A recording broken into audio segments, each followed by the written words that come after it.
Deus qui peccati veteris hereditarium non mortem, in qua posteritatis genus omnes successera, Christi tui Domini nostri passione solvisti, Daud conformes eidem facti, sicut imaginem terreni natura necessitate portavimus, ita imaginem celesti gratia sanctificatione portemus, rondam Christum Dominum nostrum.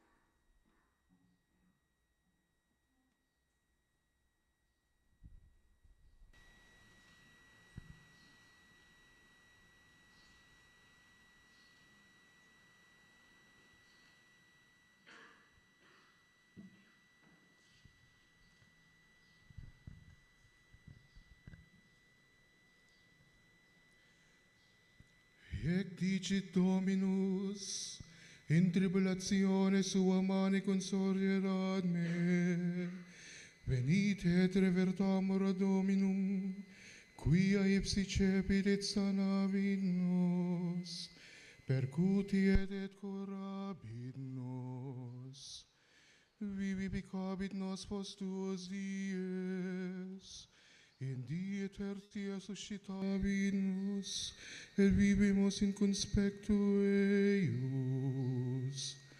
Sciemus sique murque ut cognoscamus Dominum, quasi diluculum preparatus es egressus eius, et vini et quasi imber nobis temporaneus, et serotinus terre, quid faciam divi Ephraim, quid faciam divi Iuda, misericordia vestra quasi nubes matutina, et quas eras mane per transiens, propter octulavi in prophetis, occide eius in verbis oris mei, et judicia tua quasi lux gridientur, quia misericordiam volui et non sacrificium, et scientiam Dei plusquam holocausta.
Lectamus genua.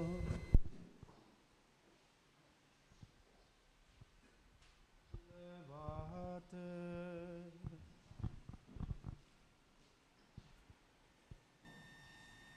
Deus aqua et Iudas, reatus sui penam, et confessionis sue latro premium sumsi, concede nobis tue propitiationis effectum, ut sicut in passione sua Iesus Christus Dominus noster, diversa utrisque intulit stipendia meritorum, ita nobis ablato vetustatis errore, resurrectionis sue gratiam largiatur, qui tecum vivit et regnat in unitate Spiritus Sancti Deus, per omnia saecula saecularum.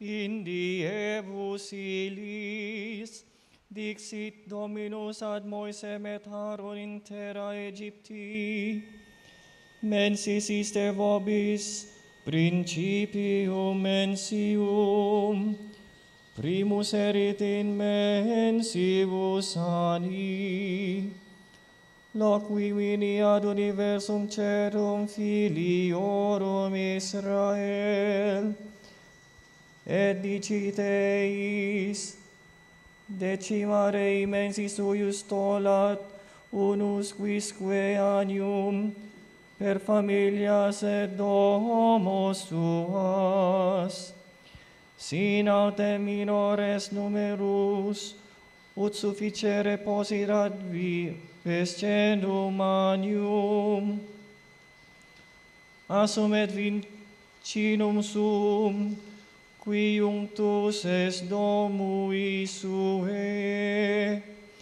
iuxta numerum animarum que sufficere possunt ad esum anni.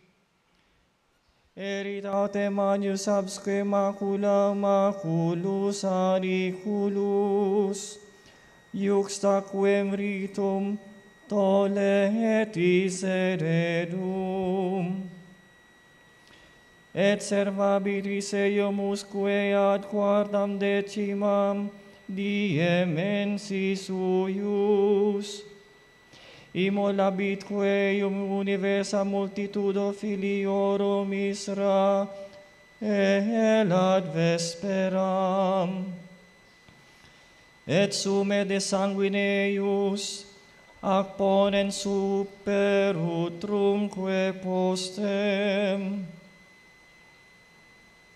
et in superliminaribus domorum in quibus comedent illum, et eren carnes nocte illas asini, erasimus panes cum lactus quis agretibus.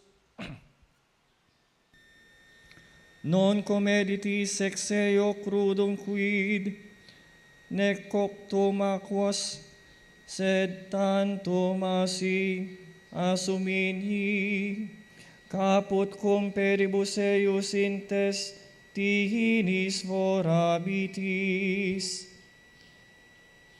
nec remanebit quidquam ex eo usque mane, siquid residuum fuerit inie comburetis, sic autem comeditis illum, renes vestros accidentis et calceamenta abebitis in peribus, tenentes baculos in manibus, et comedetis festinanter, esse in face, Ires transirus Domini.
Assia Domini nostri Iesu Christi, secundum Ioannem, in illo tempore, egressus et Iesus cum discipulis suis, trans torrentem Cedron, ubi erat ortus in quem introivit ipse, et discipuli eius, scievat autem et Iudas qui tradebat eum locum, quia frequenter Iesus convenerat illuc cum discipulis suis. Iudas ergo cum accepisset cohortem, era pontificibus et Phariseis ministros, venit illuc cum laternis et pacibus et armis. Iesus itaque sciens omnia, quia ventura erant super eum, procesit et dixit eis, quem queritis, responderunt ei.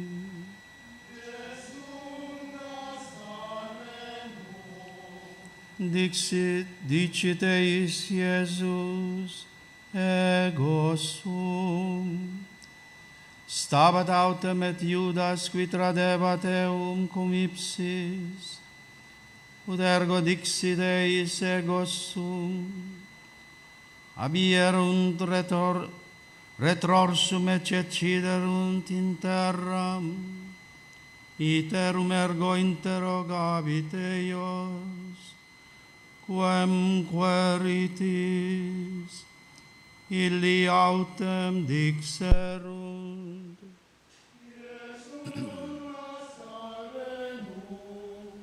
Respondit Iesus, dixi vobis quia ego sum, si ergo me queritis, sinite os abire, ut impleretur sermo quem dixi, quia quos dedisti mihi non perdidi ex eis quemquam.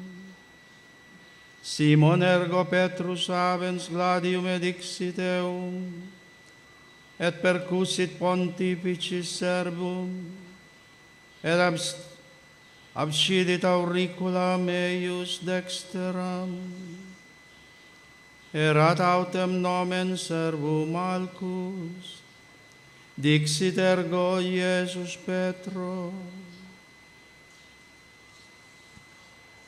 mitte gladium tuum in vaginam, alicem quem derit mihi pater non vivam illum.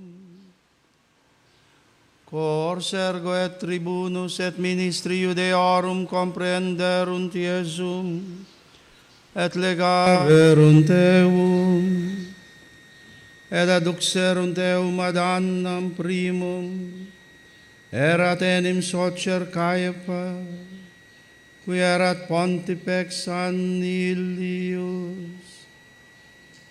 Erat autem Caiaphas, qui consilium dederat Iudeis, quia expedit unum hominem mori pro populo, sequevatur autem Iesum Simon Petrus, et alius discipulus.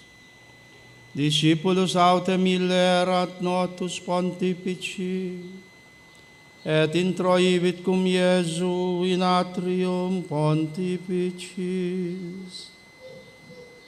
Petrus autem stabat ad ostium foris, exhibit ergo discipulus alius, qui erat notus pontifici, et dixit ostiarie, et introduxit Petrum. Dicit ergo Petro ancilla ostiaria. Ex discipulis es omnis iistus. Dicit ille non sum.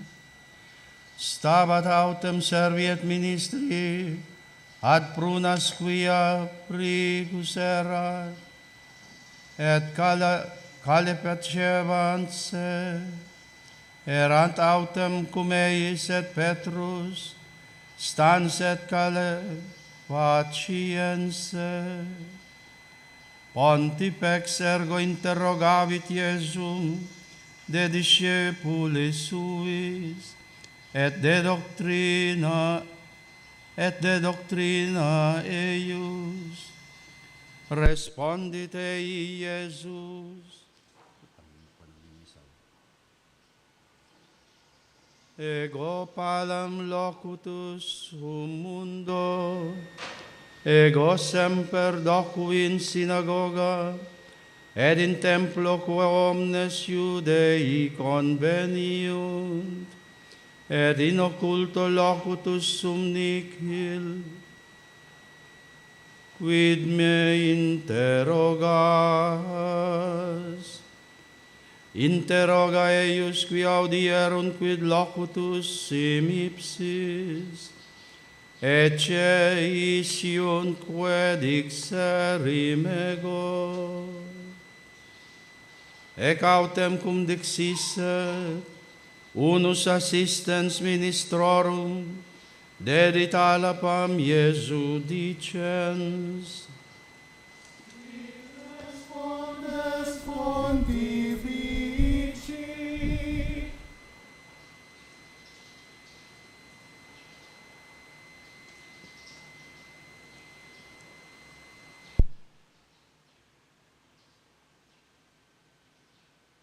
Respondit ei Iesus: si male locutus sum testimonium perive de malo, si autem bene quid me cedis, et misit eum annas ligatum ad Caiapam pontificem, erat autem Simon Petrus stans ad calepaciense, dixerunt ergo ei: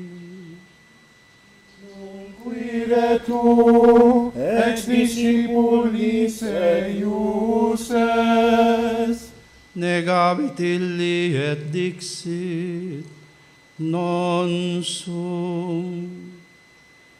Dicit ei unus ex servis pontificis, cognatus eius cuius abscidit Petrus auriculam.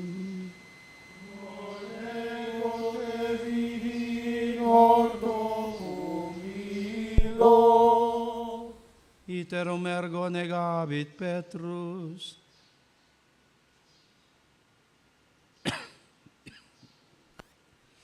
Et tatem gallus cantavit.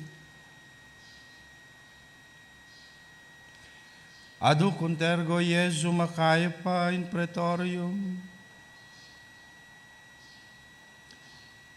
Erat autem mane ipsi non intruierunt in praetorium, ut non contaminarentur, serut manducarent Pascha.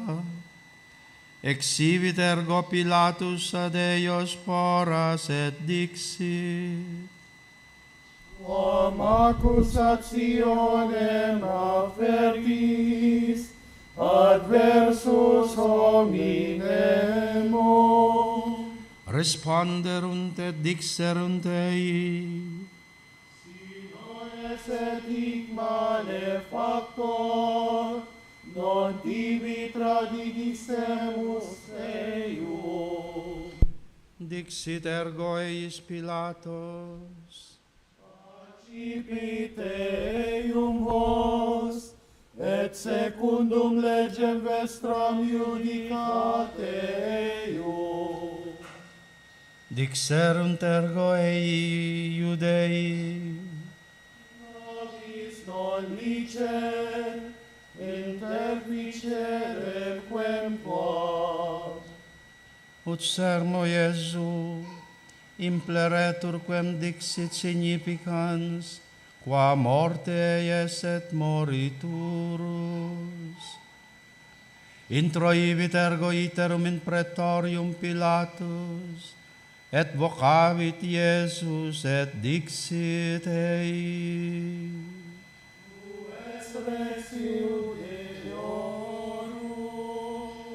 Respondit Iesus, atem ete ipso hoc dicis, an alie dixerunt ibi de me. Respondit Pilatus, Ego Iudeus sum, gens tua et pontifices, tradide fructem mihi, quid fecisti?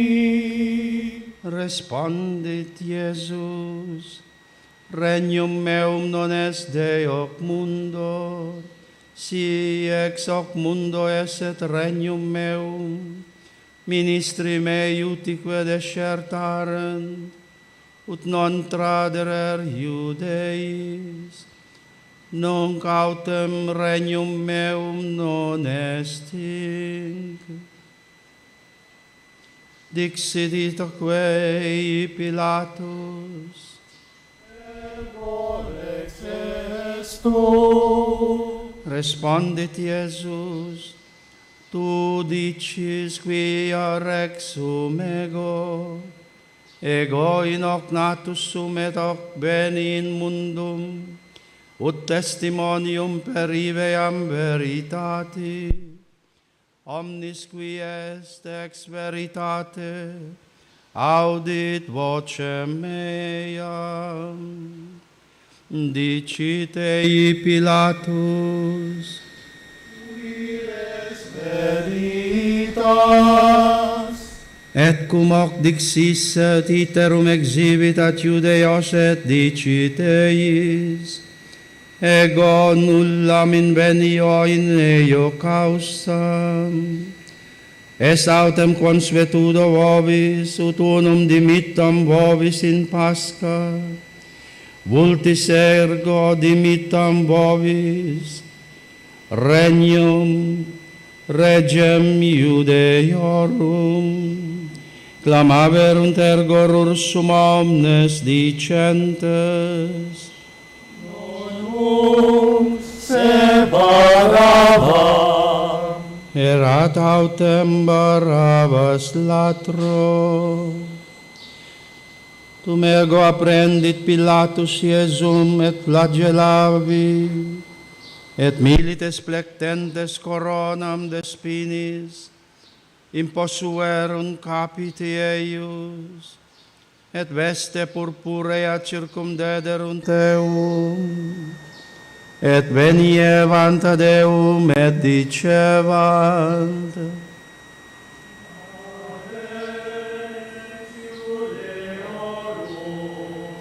et dabant ei alla paz. Exhibit ergo iterum Pilatus poras, et dicit eis,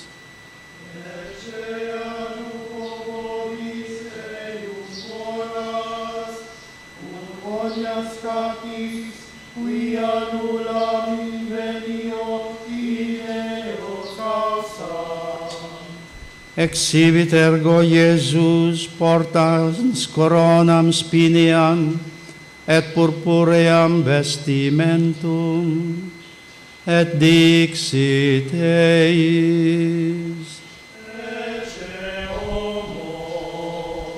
cum ergo vidissent eum pontifices et ministri, clamavant dicentes, Crucifice Deum. dicit eis Pilatus, Deum vos, et crucificite, ego enim non invenio in eo causa. responderunt ei Iudei, Nos legem habemus, et secundum legende vei mori, quia filium Dei se feci. Cum ergo audisset Pilatus unc sermonem magistimui, et ingressus est praetorium iterum, et dixit ad Iesum: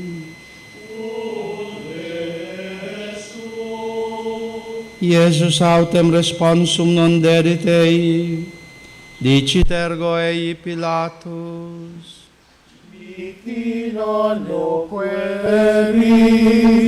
nescis quia potestatem habeo crucifigerete, et potestatem habeo dimitere. Respondit Iesus: non haberes potestatem adversus me ullam, nisi tibi datum esset de super. Propterea qui me tradidit tibi, maius peccatum habet. Et exinde querebat Pilatus dimitere eium, Iudei autem clamavant dicentes: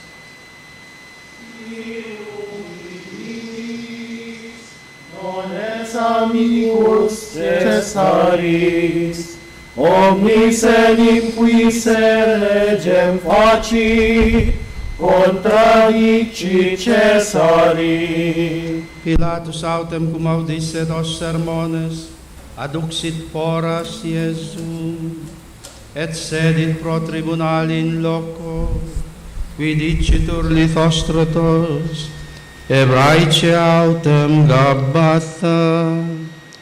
Erat autem parasceve Paschae ora quasi sexta, et dixit Iudeis: illi autem clamabant: Ole, ole, crucifige eo. Dicit eis Pilatus: Legem vestrum crucifigam. Responderunt pontifices: Habemus regem, nisi Caesarem. Tunc ergo tradidit eius illum, ut crucifigeret pur. Susceperunt autem Iesum adeduxerunt, et baiulans sibi crucem, exhibit eum qui dicitur Calvarie, locum Hebraice autem Golgotha, ubi crucifixerunt eum, et cum eo alios duos incet in medium autem Iesum. Scripsit autem et titulum Pilatus, et posuit super crucem. Erat autem scriptum: Iesus Nazarenus Rex Iudeiorum. Unc ergo titulum multi Iudeorum legerunt, quia propria civitatem erat locus, ubi crucifixus est Iesus. Et erat scriptum Hebraice, Grece et Latine. Dicebant ergo Pilato pontifices Iudeiorum: Rex Iudeorum, sed quia ipse dixit, Rex sum Iudeorum. Respondit Pilatus: Quod scripsi, scripsi.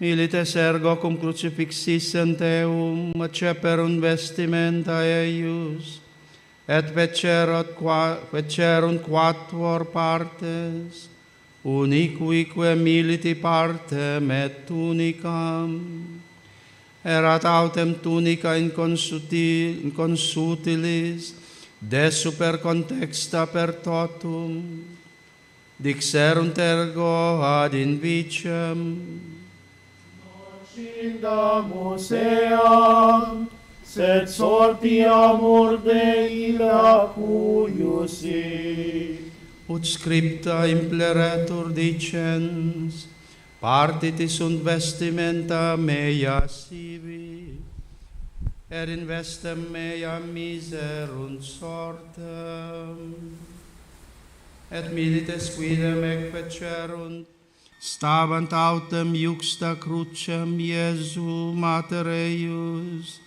et soror matris eius, Maria Cleope et Maria Magdalene, cum vidisset ergo Iesum matrem,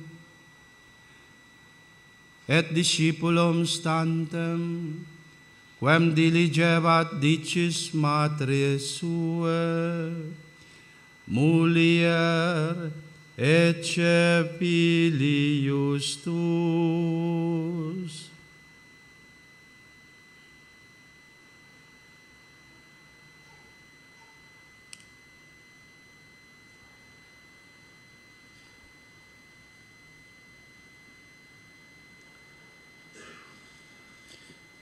Deinde dicit discipulo, ecce mater tua, et ex illa ora cepit eiam discipulus in sua.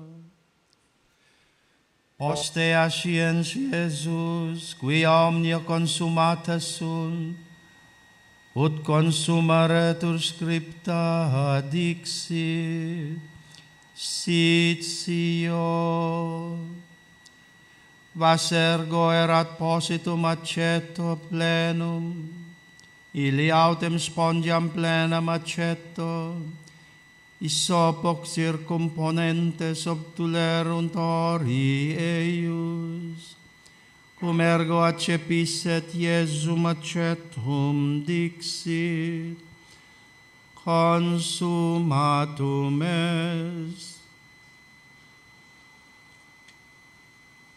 Et inclinato capite, tradidit spiritum.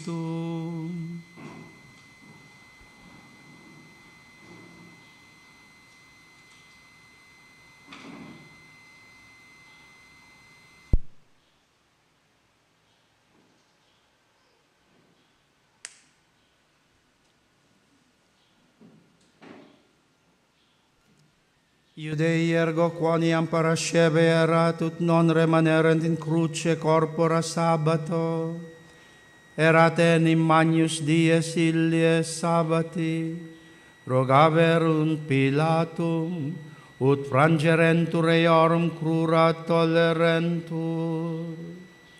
Venerunt ergo milites, et primi quidem pregerunt crura et alterius, qui crucifixus est cum eior. Ad Iesum autem cum venissent, ut viderunt eum iam mortuum, non pregerunt eius crura, sed unus militum lancea latus eius aperuit, et continuo exhibit sanguis et aqua.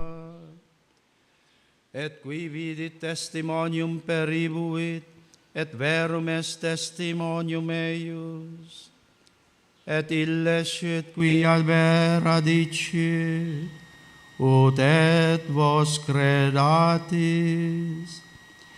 Pacta sunt enimec, ut scriptura impleretur, os non comminuetis ex eo, et iterum alia scripta dicit, videbunt inquem transpixerunt. Poste cautem rogavit Pilatum Iosep ad Arimatea, eo quod esset discipulus Iesu, occultus autem propter metum Judeorum, ut toleret corpus Iesu, et permisit Pilatus, venit ergo et tulit corpus Iesu. Venit autem et Nicodemus, qui venerat ad Iesum nocte primum, perens mixturam myrrhe et aloes, quasi libras centum, acceperunt ergo corpus Iesu, et ligaverunt illud linteis cum aromatibus, sic ut Moses Judeis sepelire. Erat autem in loco ubi crucifixus est ortus, et in orto monumentum novum, in quo nondum quisquam positus erat. Ibi ergo propter parascevens Judeorum, qui juxterat monumentum, possuerunt Iesum.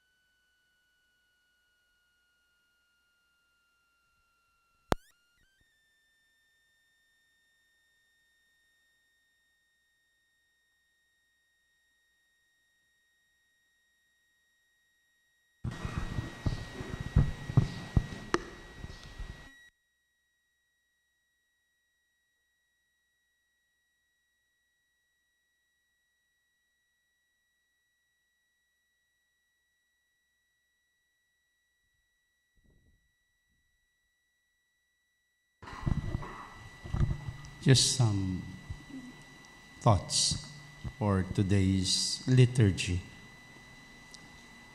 Aywan ko kung napapakinggan nyo kanina yung dalawang lektura from the prophet Hosea and the book of Exodus. Sa prophet Hosea, kung napansin ninyo yung sinasabi, puno ng takot. The prophet Hosea is expressing a fear, the fear of the people. So sabi doon sa pagbasa kanina, thus says the Lord, in their affliction, they will rise early to me. In their affliction, in their fear, in the midst of their affliction, people will come to me. It speaks of an inner condition ng Israel or ng bayang pinili ng Diyos noon. Yung kanilang paghihirap, yung kanilang takot sa paghihirap na kanilang dinaranas. At kanino pa sila tatakbo? Sabi, they will come to me. And they are aware na kapag sila'y nalayo sa akin, sabi ng reading, they will all the more feel the pain and the sorrow and the suffering. Then we come to the second lesson, which is from the book of Exodus, which is actually the prescription of Yahweh, of God, on how to save them, the Passover. Parang yun ang kasagutan, parang kasagutan doon sa takot at pangamba na pinahayag ni the propeta Hosea, nararamdaman ng bayan ng Diyos. Sumagot ang Diyos, I will save you. At ang kanyang kasagutan, I will take you out of Egypt. Parang ganun. So it's putting these things together. And we are recalling that, no?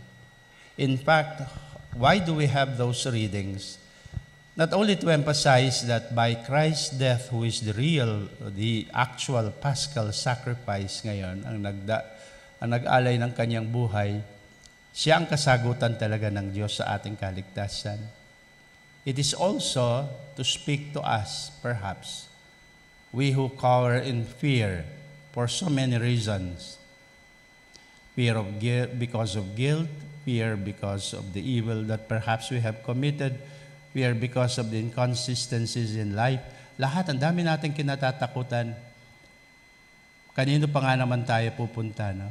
Kung hindi kay ating Panginoon. And Mother Church today expresses that, na tayo dapat, sa totoo lang, dapat talaga tayong matakot din. Kasi kapag nawalay tayo sa Diyos, wala tayong pupuntahan.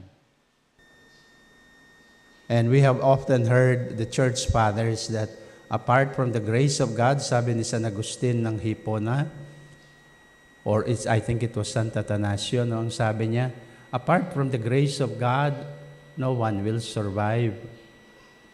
So have fear of being away from the gracious God. Sa aking tingin, no, itong Good Friday is a way for the church to remind us of this.